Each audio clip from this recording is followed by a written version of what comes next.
Thank you everyone so much for joining us. This is the third installment of our Forest Landowner webinar series. My name is Tara Miller. I'm the Forest and Wildlife Program Director at the Vermont Natural Resources Council. This is our project along with Vermont Department of Forest, Parks and Recreation, Vermont Fish and Wildlife Department, Vermont Woodlands Association, Vermont Coverts, and Audemont, Vermont. And we're pleased to present this webinar series and other resources for landowners, including the recently published Stewardship Guide for Vermont Forest Landowners. We are working together to equip landowners, and especially new landowners, with knowledge, support, and resources to be good stewards of their forest land. Approximately 85% of Vermont's forests are in private ownership, so the choices made by private landowners are integral to the long-term health and integrity of our woodlands. Before we jump into today's webinar, a few housekeeping items first. You're welcome to keep your camera on or off, but we ask that you mute yourself to minimize background noise and distractions. Please feel free to write questions in the chat at any time, and we'll address them at the end of the presentation. Today's webinar will cover the principles of ecological forest stewardship.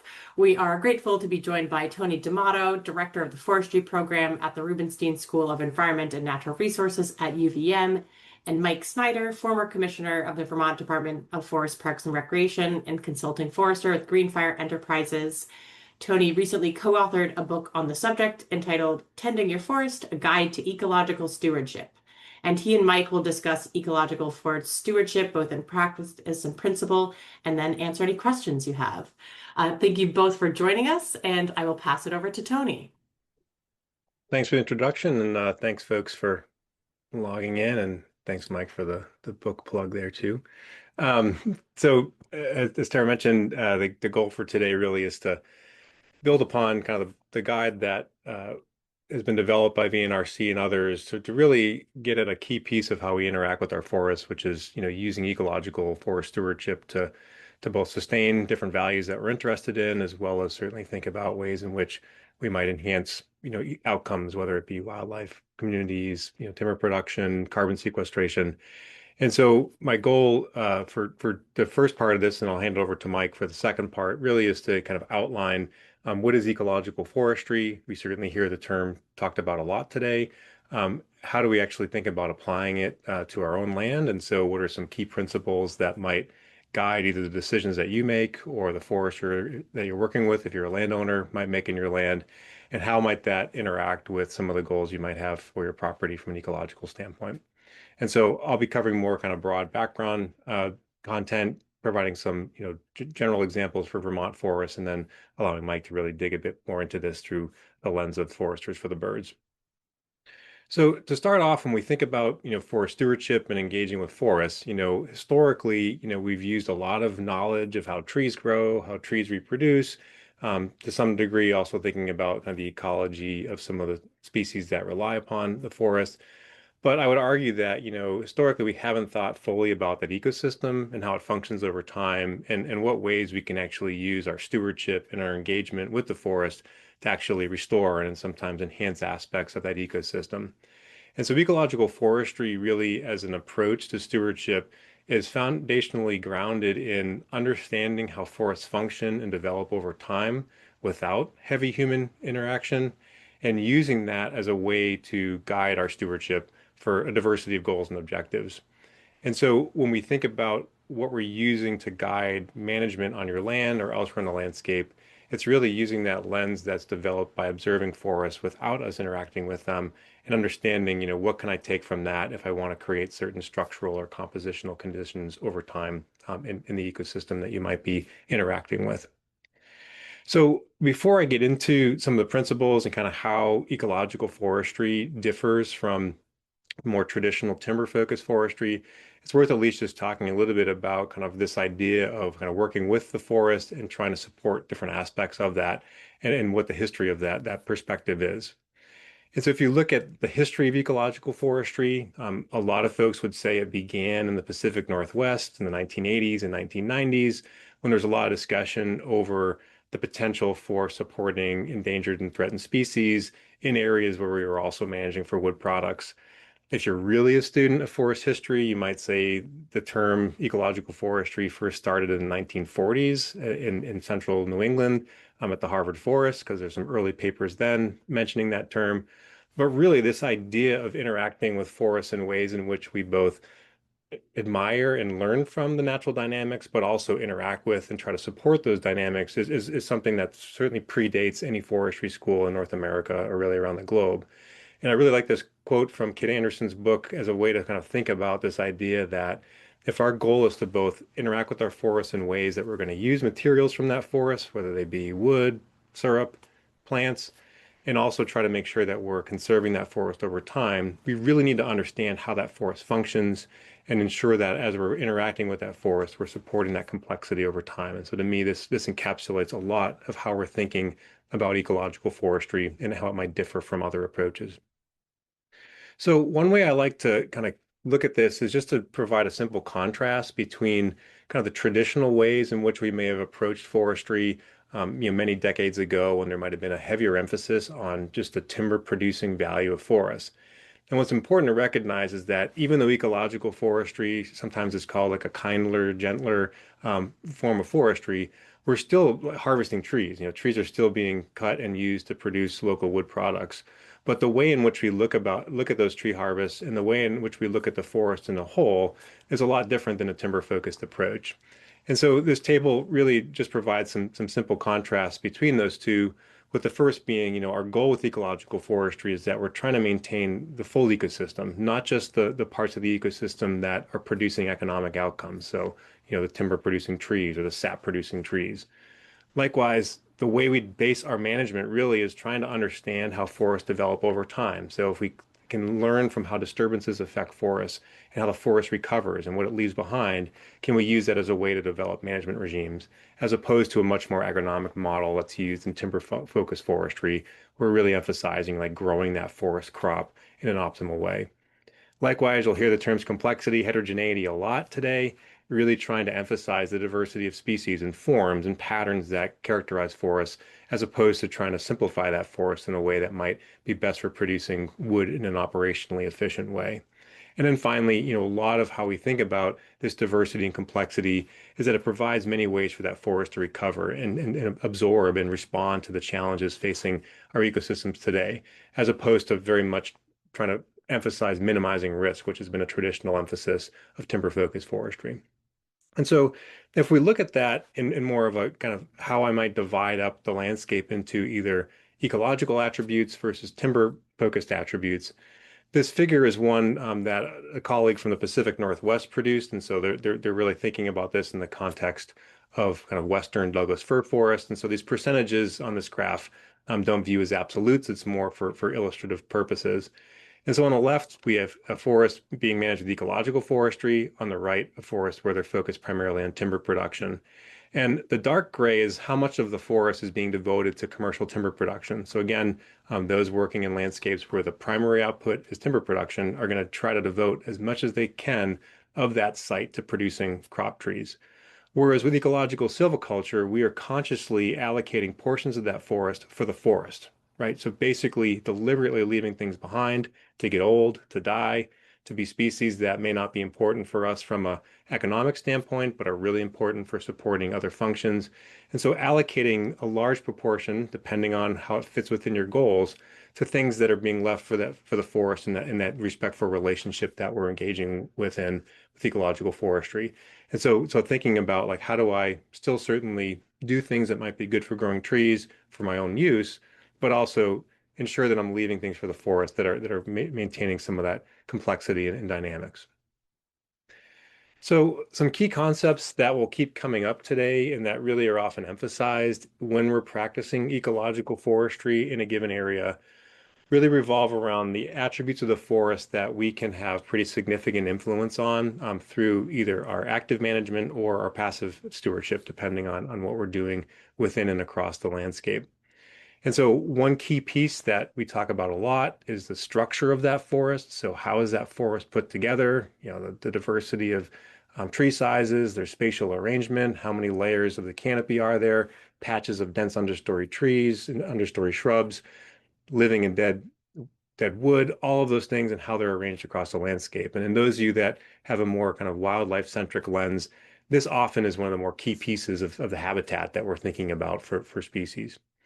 At the same time, we're also interested in the tree species in that forest. And so not just a structurally complex forest, but often compositionally. How are things arranged? And as you experience, and many of us kind of emphasize a lot in our work, tree species tends to be the main piece of composition we emphasize. And it's not just because foresters like to think about trees. The other piece of that is trees have a very significant impact on other organisms. And so whether it's this white ash here that's creating a pretty unique microsite for other species to grow under through its influence on litter quality, light availability. Likewise, these hemlock are having a unique influence on the environment that they're growing in. And so keying in on tree species composition can also then cascade down to having diversity of other conditions out there in the landscape. The other piece that we'll get into when we think about natural models and trying to emulate how forests develop over time is that a key observation we use when informing ecological forestry is how do forests respond to disturbances generated by nature? And what can we learn from them when we're developing our own strategies for stewardship? And so one of the key pieces is what does disturbance leave behind? And so those that have firsthand experience or at least saw the drone footage of what just happened in Woodstock and a few other spots with a tornado event, as much as you see the devastation, there's also a lot of trees that survived that event, both living trees, dead trees. Again, depending on if it hit your land or not, you may not be excited about that occurrence, but it's important to recognize that disturbance doesn't vaporize trees and they disappear from the landscape. Trees survive, trees get blown down, and that creates a lot of that complex habitat that we're often trying to generate through our own stewardship. Likewise, that creation in terms of disturbance actually interrupting the canopy, it's creating opportunities both for species to develop into canopy gaps. It's also missing areas that aren't being disturbed. So it's creating a lot of complexity spatially in terms of the forest conditions we see.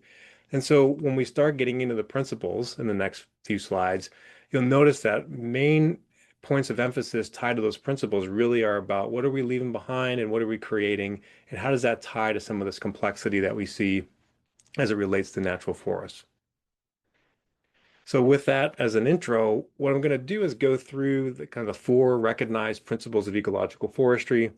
As I mentioned at the beginning, I'll then hand it over to Mike and he'll kind of step it down into some tangible examples in Vermont's forests. But these principles really, are meant to be kind of guiding tenets as you're thinking about stewardship of your land and thinking about the ways in which you're supporting that ecosystem. Just kind of using this as a check-in point. How am I following principle one, continuity? How does that relate to what I'm doing? And so certainly these have proven useful in many different ecosystems around the globe as a way to think about organizing ecological forestry. And so the first principle is the one of continuity. And basically, what this really is emphasizing is that we want to be leaving something for that forest after we interact with it through our management. And so instead of traditional focused on removals, so how much wood are we removing, how much volume is coming off that forest, how big a gap, we're instead emphasizing what are we leaving out there in that forest and really trying to emulate and honor how forests develop following disturbance, which is lots of things survive, lots of things remain, and they have a strong impact on how that forest recovers as well as the species it can support. And so the example I often like to use is the evolution of an old growth stand in southwestern New Hampshire at the Pisgah forest in New Hampshire from 1906 as a beautiful example of our last remaining old growth white pine stand in that state. So what it looked like in 1938, where it all got blown down, but some surviving trees, to what it looks like today. And the forest today really speaks to that concept of continuity. These logs that were on the ground in 1938 are still in that forest, having a strong influence on the diversity of habitats that are in that ecosystem. Likewise, the trees that survived that disturbance as advanced regeneration actually are now what forms that canopy. And so that continuity in that ecosystem really has allowed it to recover and maintain some complexity that would be very different if they immediately removed all the downed trees and kind of homogenize that condition. So when we think of ecological forestry and people talk about it as a practice, both here in Vermont, but really more broadly around the globe, a lot of the emphasis is modifying how we traditionally do management by leaving some trees behind. And so terms often come up like leaf trees, legacy trees, green trees, reserve trees, retention harvest.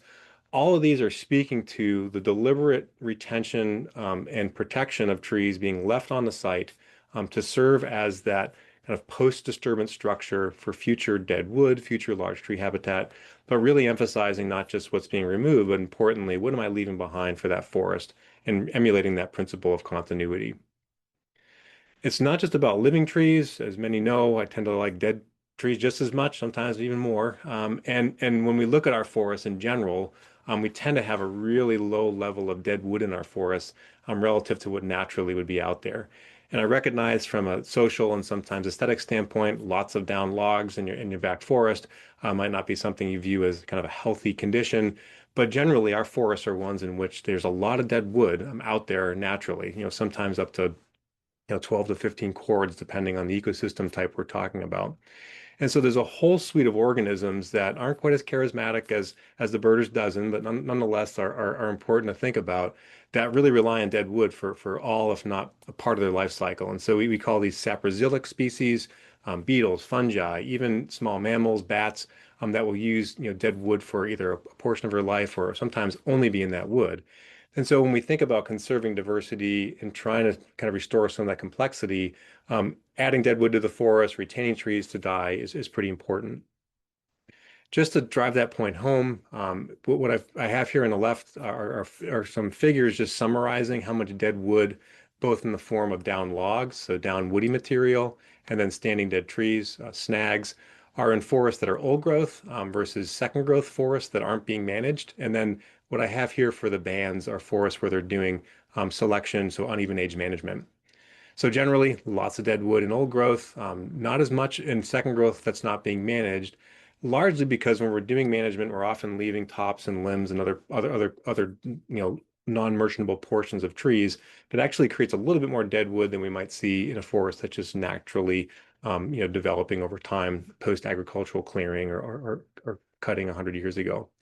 Snags are a different story. And so we have snag basal area in old growth, snag basal area in second growth. You'll notice a lot of variation, but generally a lot of snags in old forests.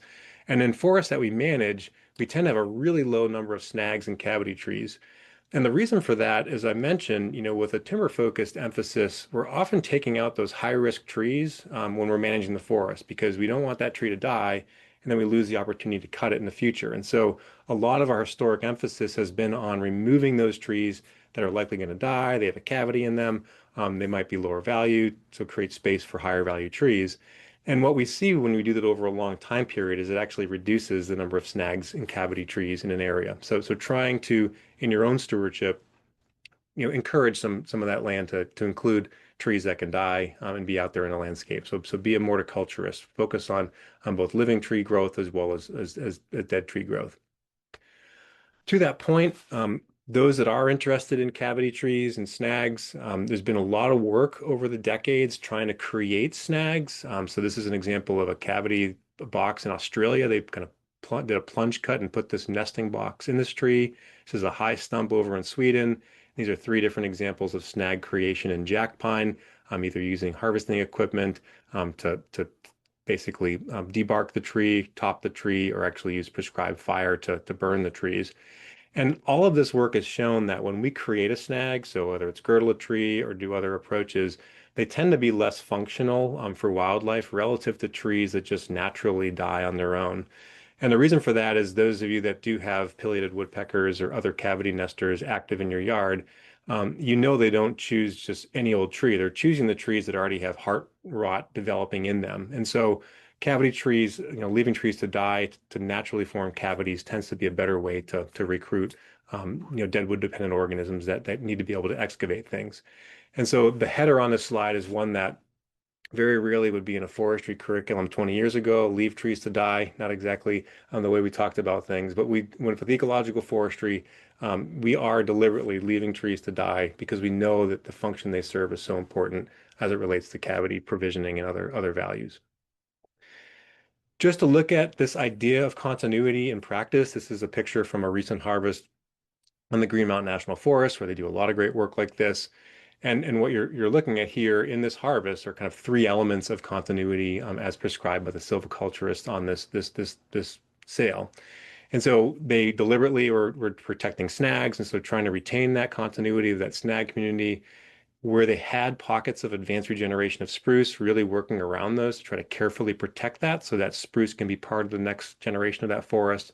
And then importantly, also deliberately leaving behind trees to serve as future cavities and future snags on the landscape. And so in a very small area, various dimensions of complexity and continuity all in one in this forest. Speaking of complexity, that's our second principle.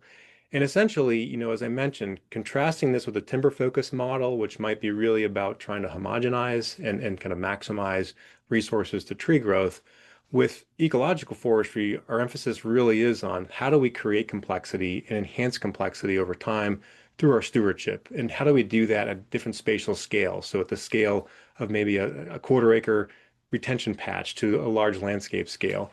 And so thinking about how organisms and other elements move across the landscape, having some complexity that really is emphasizing what we see in natural forests. So this picture here on the left is from an old growth stand over in the Adirondacks. And you can see just in terms of live trees, we have kind of a real mix of both young, old, well decayed, freshly fallen, in a very small area, highlighting the long-term influence of natural disturbance in creating this fine-scale complexity that very much characterizes our forests.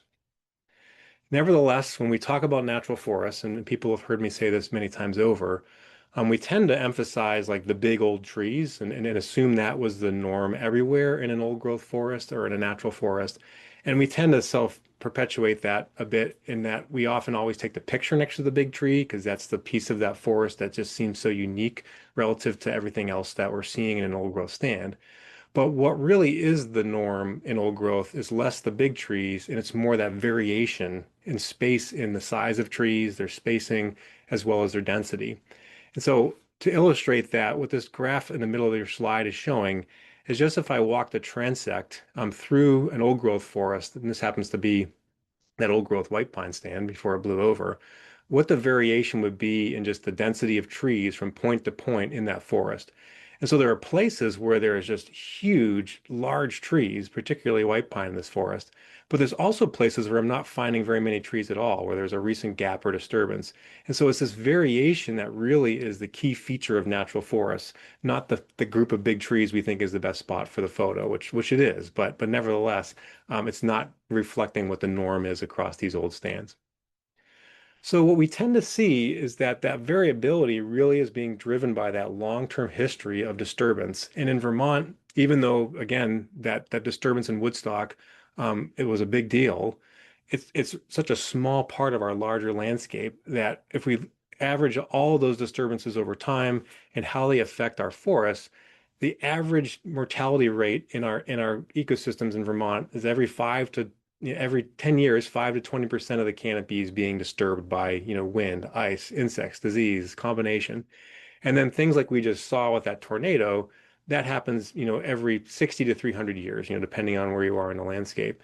And so that combination of both this fine scale frequent disturbance and then this less common moderate disturbance gives us this real mix of complex forest conditions across the landscape that allows us to think through if I want to do management, can I create some of that complexity with my stewardship? And so this picture here on the left is an overhead of an area where they're actually creating openings that are trying to emulate aspects of a wind downburst, like you would have often seen in the summer during our thunderstorm season.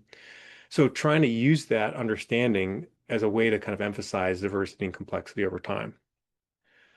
The other piece that's critical is that the way we describe what we do in ecological forestry is a lot different than if you were to pick up an old forestry text and read through like what the guide is for managing a forest.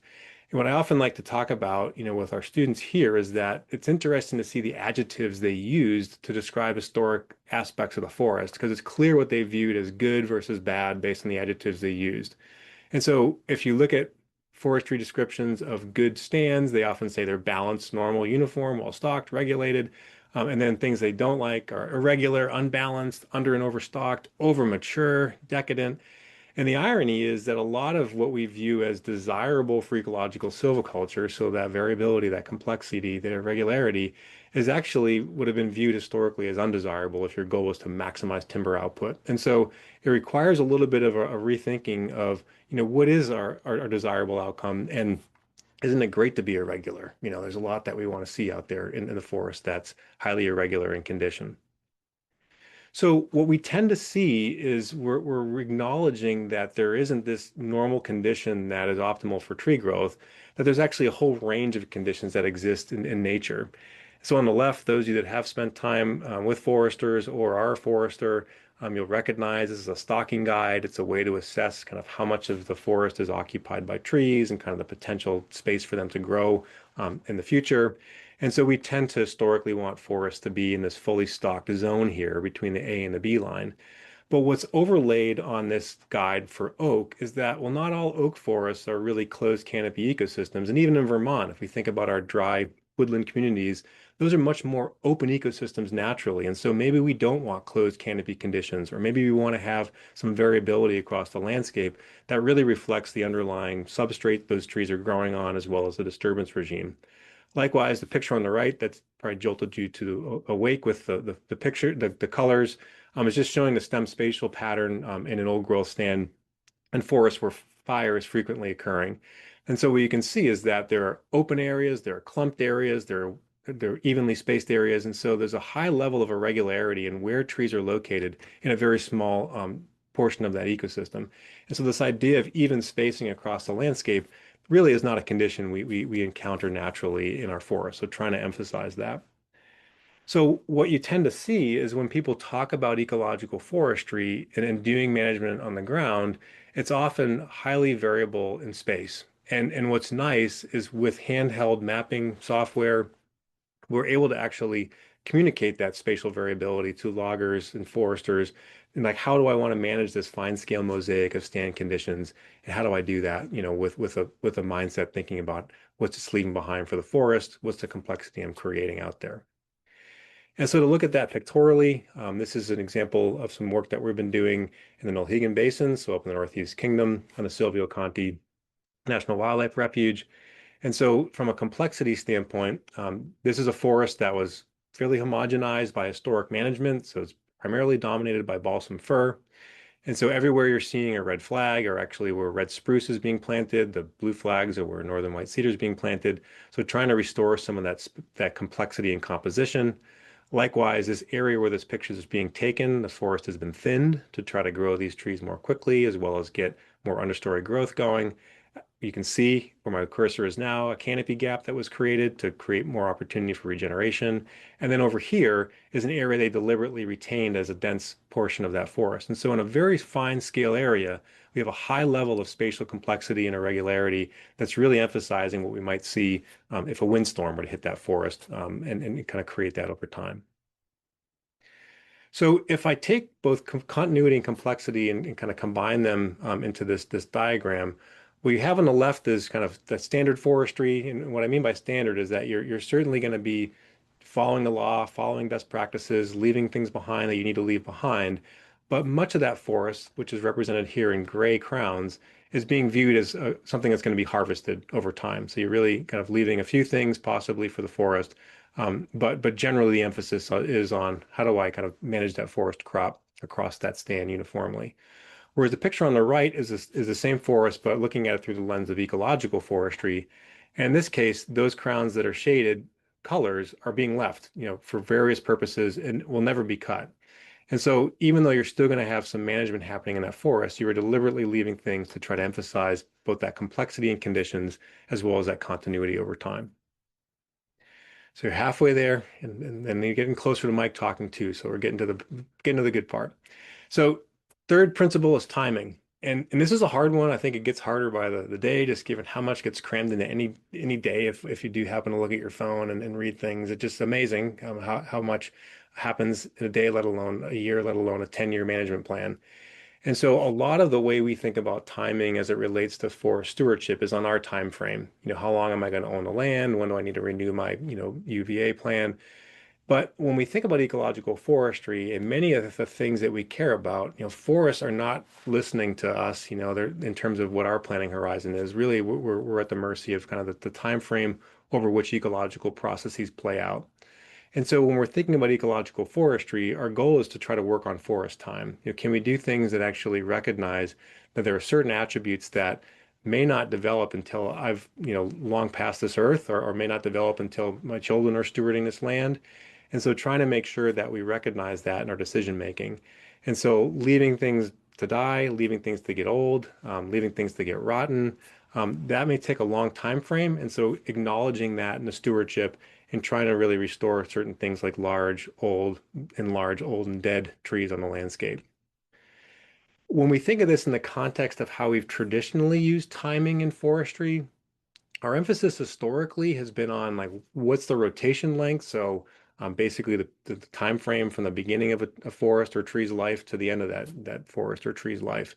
And the criteria that we've traditionally used for determining like how long should a tree be out in the forest has either been economic, and so that tree is out there to the age that it maximizes net present value, and so this is going to be based on the discount rate. So if you spend time on corporate ownerships where a lot of our wood's produced, oftentimes one of the things that's really influencing when they cut trees is that return on investment that they need to be thinking about. And so they're very much harvesting trees on economic time versus ecological time.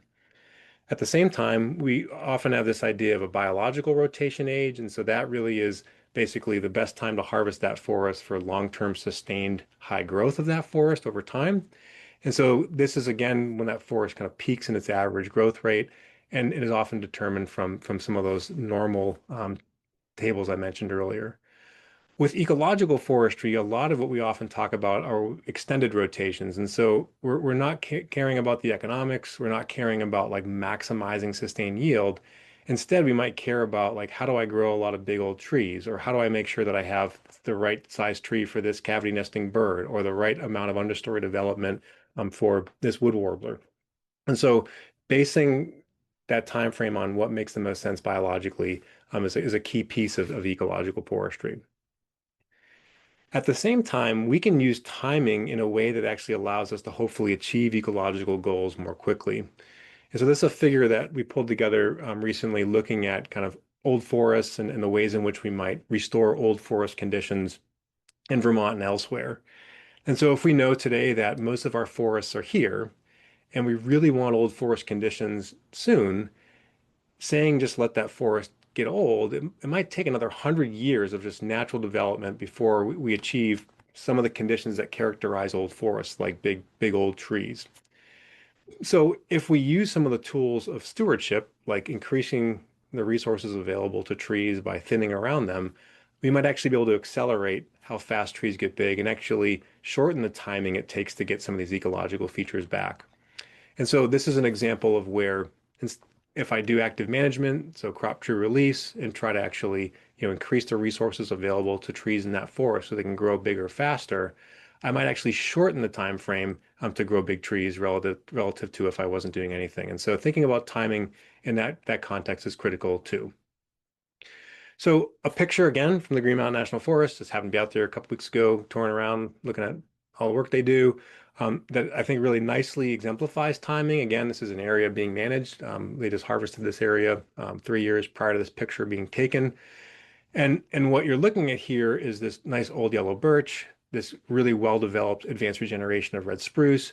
They are deliberately retaining and protecting those elements because they know it takes a long time for those to be restored to an ecosystem. And so acknowledging that versus resetting the clock by cutting those or damaging those in their management. And so really kind of leaving things for the forest and emphasizing and honoring the time frames that it takes for those attributes to develop.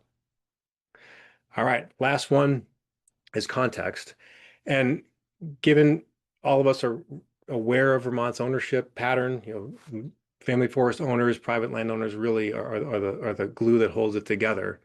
And so when we're thinking about planning at your property level or thinking about planning in a given county or region, really emphasizing this idea of understanding the management and stewardship you do on your land or even across your land really can influence how that forest functions over time. And so if you're doing, patch openings for early successional species, thinking about like how is that happening in other ownerships, and is there opportunities in that landscape to connect corridors to stitch together different passively managed areas.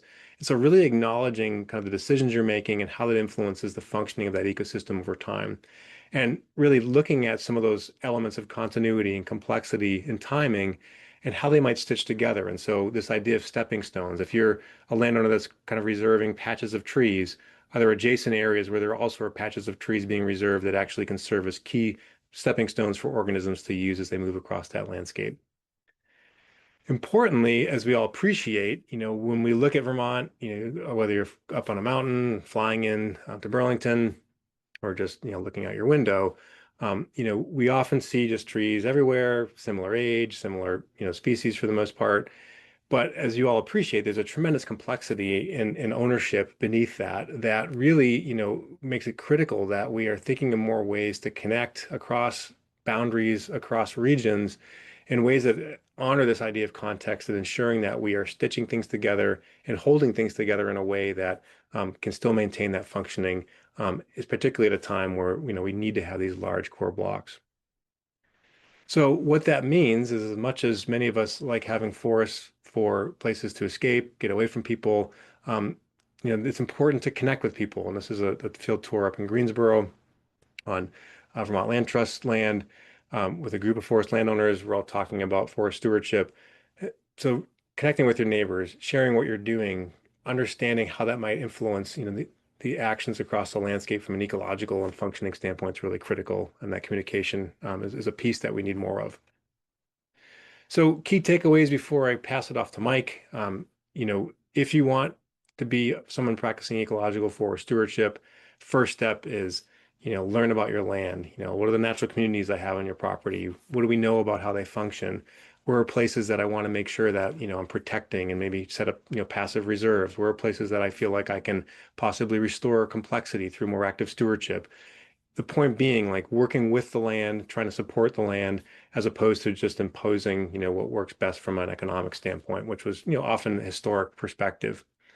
At the same time, I think sometimes people mention ecological forestry and assume trees aren't going to be cut, or if they are, they're still not going to produce stumps and landings and skid trails. There's still a piece of this, and so making sure that you acknowledge, forestry in viable forest industry is important for this to occur, and so recognizing how this might play into our local wood needs and acknowledging that, other aspects of stewardship like applying best practices, ensuring that you're working with loggers that you have a good relationship with, key pieces. And then finally, oftentimes this idea of relying on natural ecosystems as our guide can be criticized given we're in a pretty novel time now. And so, what good is the past when we're in a new kind of novel future? And what's great about ecological forestry is that a lot of the principles we talk about, like complexity, diversity, like leaving things behind, having humility, and not just starting over again, really link nicely with some of the ways we also talk about managing for resilience, both in terms of ecosystem resilience as well as resilience in markets and other objectives. And so those kind of broad strokes are meant to then give us an opportunity to get our boots in the ground. And so I'm going to shift over to Mike and I'll still be navigating, but how does this actually integrate in with what we're doing on the ground? And so we've used this as a case study in this ecological silviculture text that Mike gets no royalties from, but felt like it was a great illustration of a lot of these ideas. So Mike, take it away. Thank you, Tony. That's it's always a pleasure. Well done, and thanks, Alex and Tara, for setting this all up, and to all of you for caring enough and taking time to join and learn. We're really lucky to have Tony here in Vermont. He gives so much, and I've seen this versions of this presentation from Tony before, and every time I learn something new. So I hope that continues for all of you as well. It's a distinct pleasure for me to be asked to kind of use a project from my past as a way of kind of showing how the principles of ecological forestry can be applied. And that is the Foresters for the Birds project, initiative, concept, trend, wave. It's become all of the above. I note in the audience here today, we have Steve Hagenbu from Audubon, Vermont, who was a key colleague with me way back when we first conceived of this toolkit. Um, I was working for the Department of Forest, Parks, and Recreation as a county forester, and had engagement. I was in Chittenden County and had good engagement with the Green Mountain Audubon Center in Audubon, Vermont, Steve and colleagues there.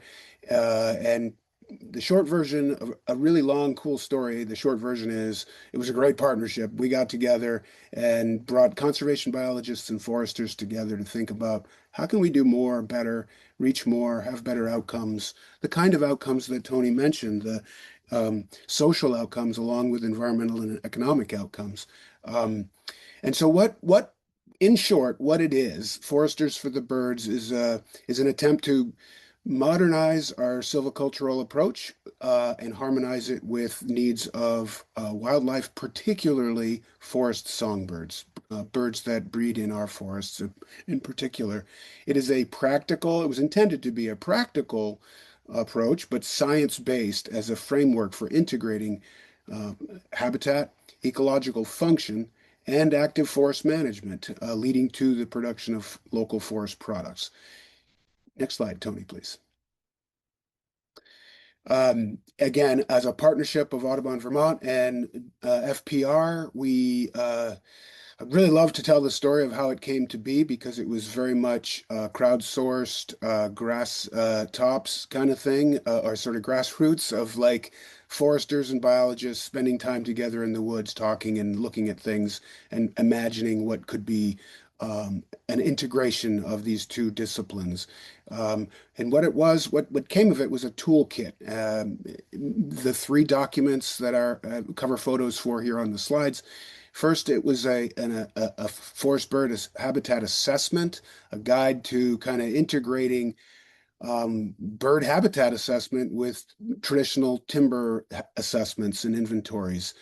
Steve was the lead author here and really helped foresters see how they weren't really that far away from just adding a few dimensions to our normal inventories and then would have so much more and more powerful understanding of any given forest stand that we entered. So the forest bird habitat assessment was one component. The world's only bird guide that mentions silviculture, birds with silviculture in mind, a distillation of 12 key species that use our forests, a guide to those birds, their identification, their songs, their habitat needs, and then some notes on what sorts of silvicultural practices, forest management practices, would benefit each of those birds and how in their life histories. That was intended to fit in a forester's cruising vest. And again, we're very proud of all of these, but that one stands out as there's nothing else like it in the world, I'm pretty sure still.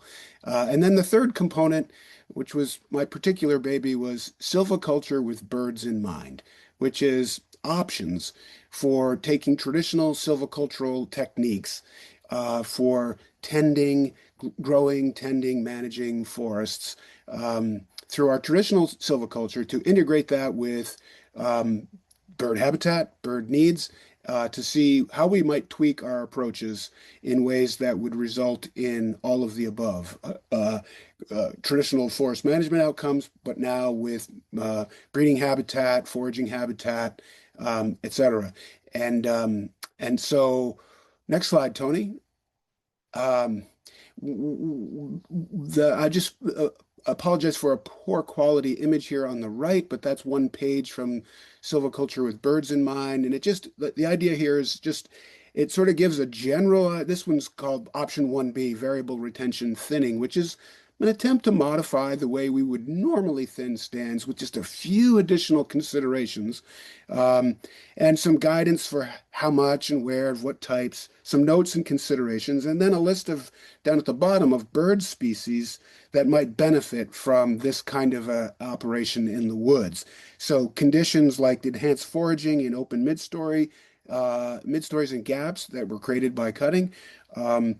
An example of an eastern wood pewee being a flycatcher that would make very good use of those gaps in interior forests that were intentionally created. And on it goes with that kind of connecting the tree work with the needs and functions of songbirds in those woods. Next slide, please.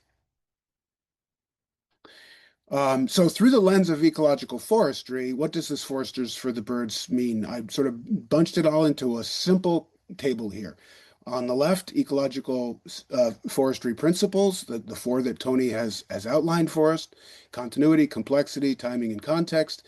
And then how our work in Foresters for the Birds and creating the toolkit, we didn't really know it, but now we look back and we're thrilled to say, you know what, we were onto something, and it became known as ecological forestry. So the way Foresters for the Birds addresses continuity is through all of the options that we present. They all speak to retention of biological legacies, retention of cavity trees, mast trees, those are fruiting trees, whether they're hard fruits or soft fruits, coarse woody material on the ground, patches of untouched legacy areas, and of course, advanced regeneration, dense understories, to have the old carry through the today and into the future. A thoughtful intentional approach to keeping all parts and pieces in some way to not have to start over every time. Similarly, complexity and diversity, as Tony outlined as core principles, all of the Foresters for the Birds options suggest ways to promote multiple age classes. They focus on diverse species composition, creating a variety of light environments in the forest, and then keying on vertical structure and maximizing occupancy from the ground to the top of the canopy and having all those layers filled with plant life and all of the other life forms that benefit from it, including songbirds. Timing, we wanted to make treatments that are matched to stand development, that are wildlife needs, regeneration windows, and future conditions, not just the here and now. And then, of course, all of these considered, well, for any given landowner contemplating this kind of silvicultural activity, you want to understand how your parcel, whether it's 25 acres or 250 or 2,500, where does it sit on the landscape and what does it contribute or what does it lack compared to the rest of that landscape? And again, these are principles that run throughout the Foresters for the Birds toolkit. Next slide. So again, just in summary, using Tony's principles, how they play out in the woods through Foresters for the Birds practices would be retaining biological legacies after harvest, for continuity's sake, pursuing complexity by enhancing it through structural diversity, developing across multiple scales, doing so across the landscape. This photo shows a large patch cut with dense regeneration surrounding a variety of retained trees, but also some retention within and focusing on snags and deadwood and downwood as well. We're always considering the timing of our operations for lots of reasons, but of course we want to anticipate future habitat conditions, not just simply today's conditions when we conceive of silvicultural activity. And lastly, the context principle is, again, every prescription is trying to respond to site capability, the landscape setting, and of course, landowner objectives that sort of form the context. And it's really quite wonderful to look back. This was in the early 2000s, I believe, when we first started kicking around. And here we are, nearly a quarter century on, and it all comes around to meet. And I expect colleagues at Audubon Vermont feel the same way. We're very proud of this.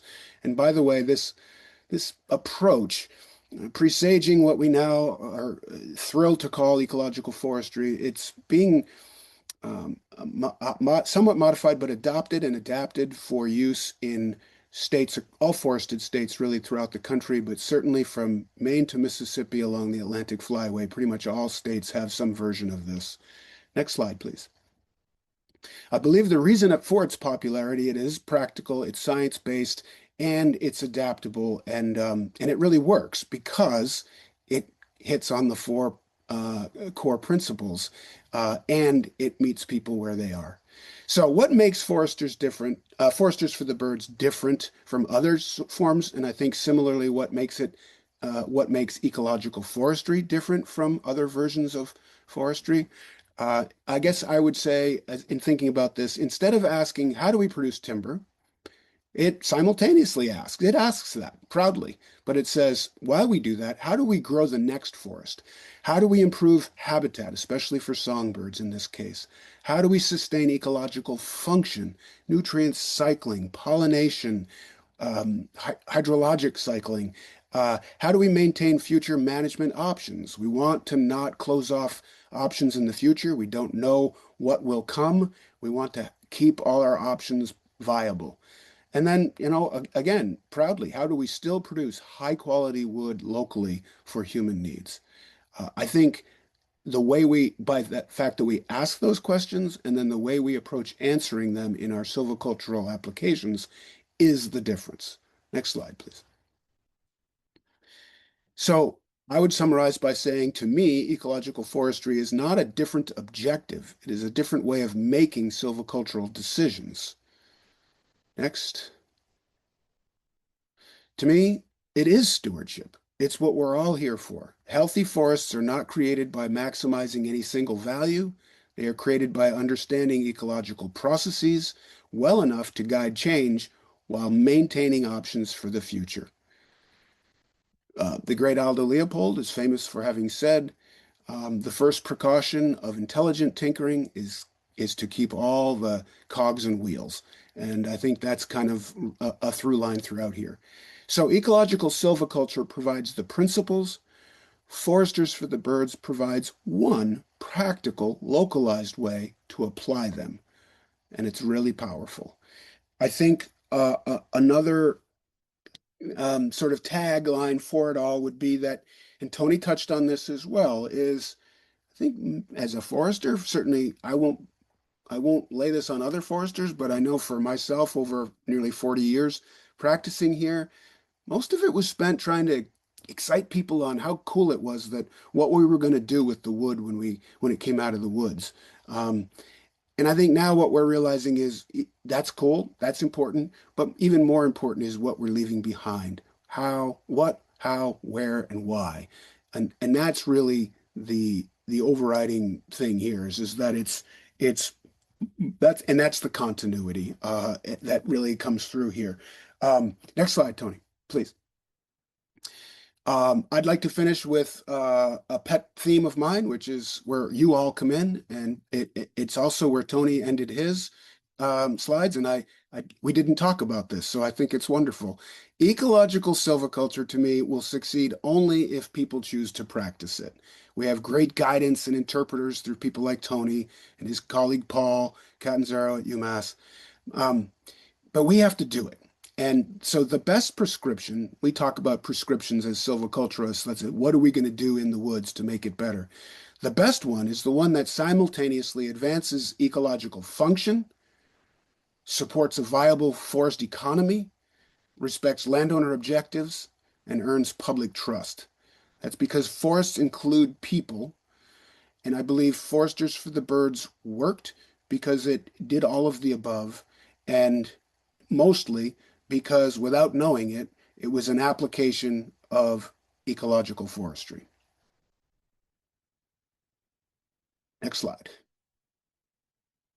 And I'm going to pause there, hand it back over to Tara, who will take us through the end and monitor hopefully I'll have some questions and we can drill in a little bit. I hope that makes sense.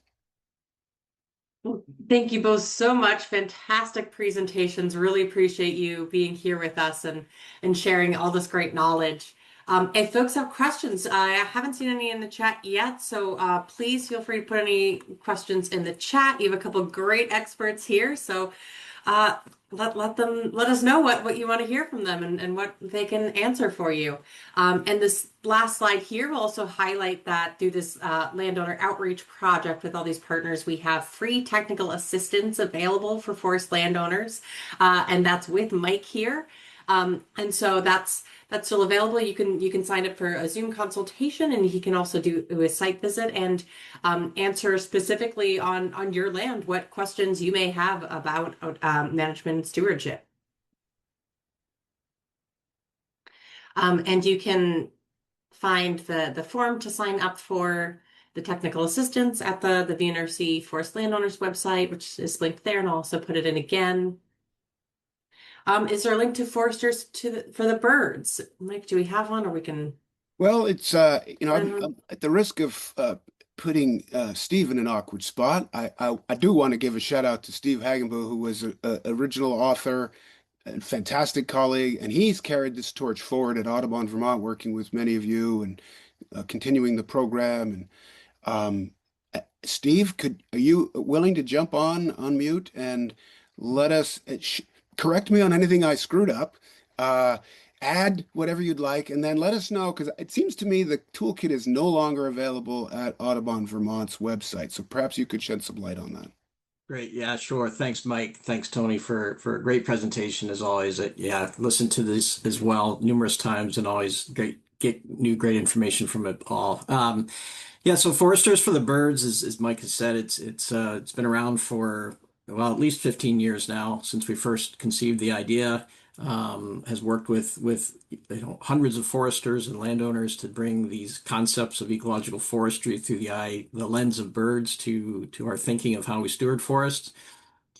We do still have information on our website, but it's under a slightly different heading at this point, which is our Forester Training and Endorsement Program, which I call Foresters for the Birds 2.0. So it's kind of taking the concepts of the original Foresters for the Birds and even going a little bit further with it now. So I'm going to drop that link into the chat here in just a moment. We definitely can get the materials, though, if folks want to reach out to us. Thank you, Tara, for putting or Alex, whoever put that in there. I appreciate you doing that. We can certainly get you connected to the materials that you'd like to find. See what you can find on the website link there first. And if you still are looking for additional things, our contact info is available there as well. Thanks, Steve. Thank you. Who's got questions? You can't let Tony go without a question. Come on now. I'll ask a question to Tony. Tony, what is really the greatest barrier that you see, or Mike as well, to landowners implementing ecological forestry? Right? It seems very logical. It's in line with the way our forests kind of naturally go about. Forest themselves, Mike used the term once, I think, if I can say, forest as a verb, right? It's an action. Not just a thing, a place, it's action. So what are the barriers for landowners to engage in ecological forestry?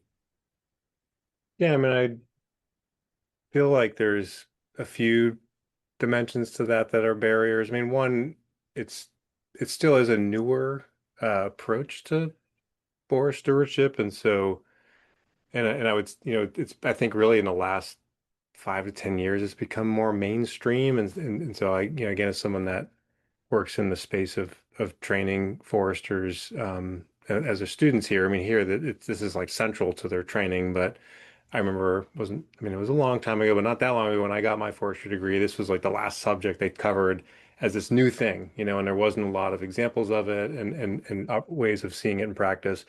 So I think there's an element of just, the need for additional training, and certainly the credentialing program you mentioned with Audubon is a great example of that, where there's an opportunity to recognize foresters that are really practicing this.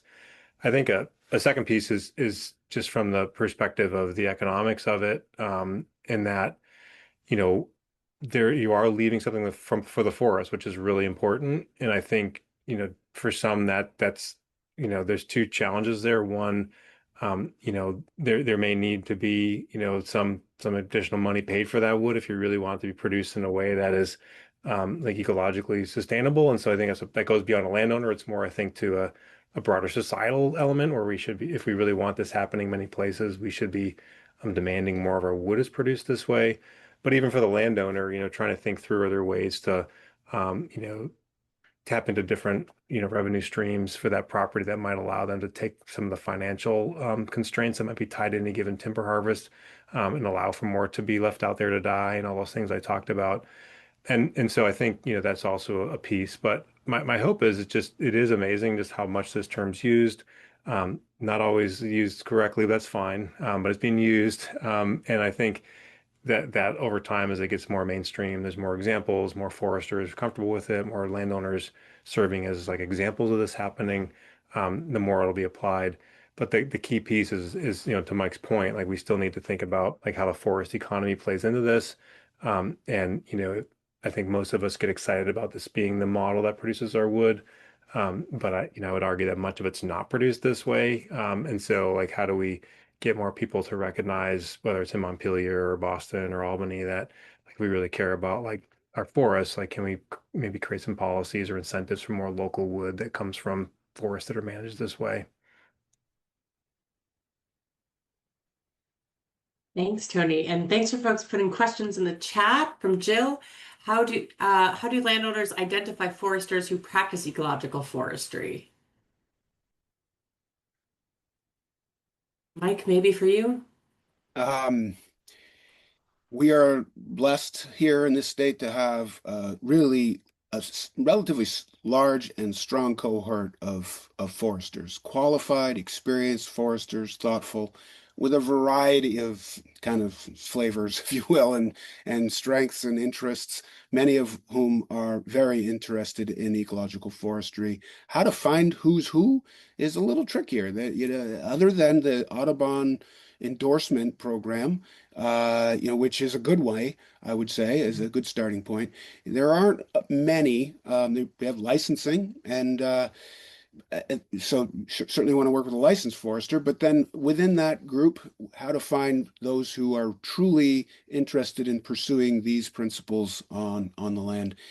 That's a conversation. And I think you start with your county forester for a list of qualified professionals in your area, and then you speak with some, and you, as a landowner, drill in and find out who's for you. And that's because of how they approach ecological forestry, but also how they communicate. And folks are all a little different, right? So it's not simple just to kind of sort of pick one, but it's not that complicated to winnow down a list and of qualified foresters and then take a walk, invite them to your land, and you'll get a strong sense of who it is and where you'd like to be working with. And I think it's fair to say that Audubon Vermont's endorsement list is a small growing number, and it's a good place to start.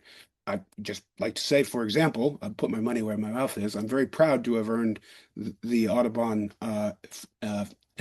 endorsed forester tag myself. So, but there are some other good ones on there, and that's a good way to go. Joe, I hope things are going well. I had a nice chat walk on your land with you some time ago, and I'm sure if you wanted to follow up with me, I'm happy to provide a little bit further. Back to you, Tara. Thanks, Mike. And thanks, Jillian, for adding the list. Oh, I was just about to ask. The first link was New York, and then we also have endorsed foresters in Vermont. Perfect. Next question from Liz. Are there large industrial landowners who are implementing these ecological forestry ideas? I'm letting Tony take that one. Thanks, Mike.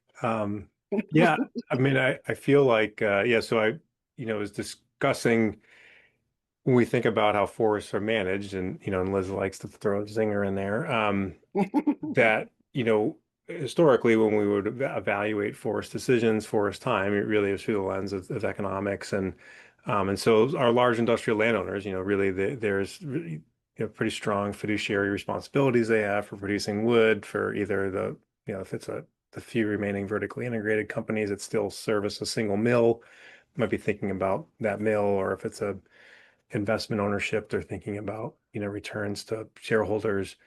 And so on those ownerships, that example I showed of the cartoon, standard forestry versus ecological forestry, the standard forestry is not all gray. There's some things being left behind, but typically on those industrial ownerships, it's to, comply with, best management practices, Forest Practices Acts if you're in Maine. And so really they're following the laws, they're following kind of laws of sustainability. They're often certified, either via tree farm or SFI or FSC certification. But nevertheless, they're often operating on a 7% return on investment. And so the ability to leave a lot for the forest and still make that return necessary to be profitable in that model is pretty hard. And so, as I mentioned, a lot of our wood comes from those landscapes. They're, important part of our region. They're important, foresters do great work in those areas, but the emphasis is much more on like serving our wood needs. And so as a region, if we want some of those ownerships to do more ecological forestry, leave more for the forest, we also need to think through, like, economically, how do we actually like pay for that, and ensure that those companies still can, retain be viable in our region, still produce wood, but also are getting some recognition for what they're doing in terms of leaving more out there versus that's not being harvested and so forth. And so, I would argue that, there's examples of great stewardship and occasionally examples of like a light shade of green ecological forestry, depending on the ownership. But writ large, like financially and operationally, I think it's harder for those ownerships to do this, given just as consumers writ large, we want cheap as wood as possible from wherever possible. And so that creates a pretty challenging global environment to be a large industrial landowner in our region and also, not be focused and sometimes driven by that, that economic model. So I think it's a key question, and one that I often bring up is, ironically, we focus a lot on public lands management in Vermont and elsewhere, and those are the landscapes where actually economics isn't leading, and so you can do more ecological forestry. And so I think in some cases it might behoove us to think through, like, are there ways we can incentivize more ecological stewardship on other lands as well? Really glad I sent that one over to you, Tony. Well done. We're going to use AI to make it your voice. Any other questions?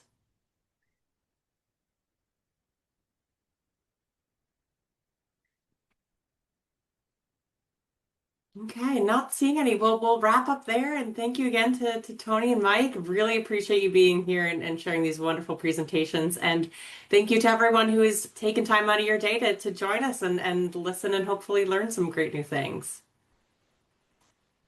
Thanks, everyone. Thank you all.